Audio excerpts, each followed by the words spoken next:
அனைவருக்கும் வணக்கம். இன்னைக்கு நம்ம யோக பயிற்சியில கத்துக்க போற ஆசனத்தின் பெயர் ஆனந்த பாலாசனம். இதுக்கு இங்கிலீஷ்ல ஹாப்பி பேபி போஸ்னு பேர். இது ஒரு ரிலாக்ஸிங் போஸ். இந்த ஆசனாக்கு இந்த பேர் வந்ததுக்கு ஒரு முக்கிய காரணம் இருக்கு. அது என்னன்றது இதை பண்ண தெரிஞ்சதுக்கு அப்புறம் நீங்களே தெரிஞ்சுக்குவீங்க. இதை யாரெல்லாம் பண்ணக்கூடாது அப்படின்னு பார்த்தோம்னா, உங்களுக்கு கால்லையோ முதுகுத்தண்டுலையோ இல்ல தோள்பட்டையிலையோ வலியோ இல்ல காயப்பட்டிருந்தா இதை பண்ண வேண்டாம். மித்தபடி இதை எல்லாருமே செய்யலாம். சரி, இந்த ஆசனம் எப்படி பண்ணணும்ன்ற செயல்முறை விளக்கத்தை இப்ப பார்க்கலாம். நேரா நிமிர்ந்து உட்கார்ந்துக்கோங்க. இப்ப கால்களை ரிலீஸ் பண்ணி பின்னாடி சாஞ்சு படுத்துக்கோங்க. கைகளை பக்கவாட்டுல வச்சுக்கோங்க. இந்த நிலையிலேயே ஒரு 2 தடவை மூச்சை நல்லா இழுத்து விடுங்க.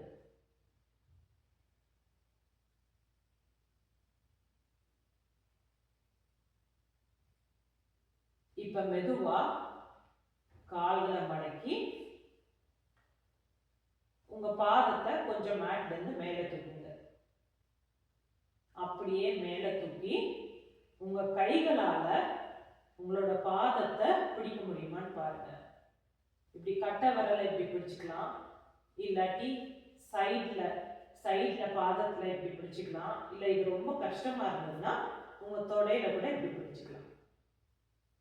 முக்கியமா என்ன பண்ணக்கூடாதுன்னா, உங்களோட தோள்பட்டையை இப்படி மேல தூக்க கூடாது.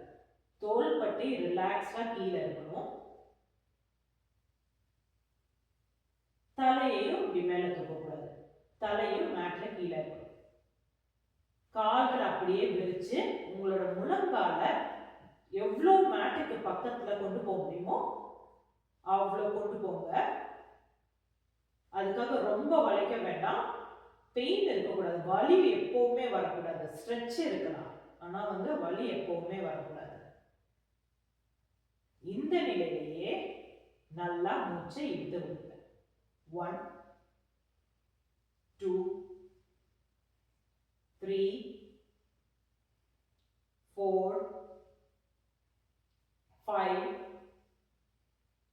6 7 8 9 10.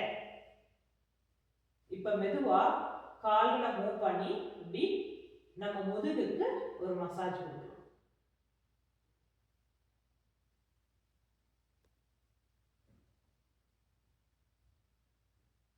இப்ப அப்படியே கைகளையும் கால்களையும் ரிலீஸ் பண்ணி ஸ்ட்ரெச் பண்ணிக்கோங்க. மெதுவா மேலே இருந்து சுகாசனம்ல உட்கார்ந்துக்கோங்க. இந்த ஆசனம் உங்க கைகளையும் தோள்பட்டையும் நல்லா வலுப்படுத்தும். முதுகுத்தண்டையும் இடுப்பையும் நல்லா விரிவடைய செய்யும்.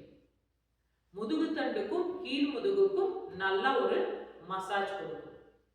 சரி, இந்த ஆசனாக்கு ஏன் இந்த பேர் வந்ததுன்னு இப்ப தெரிஞ்சதா?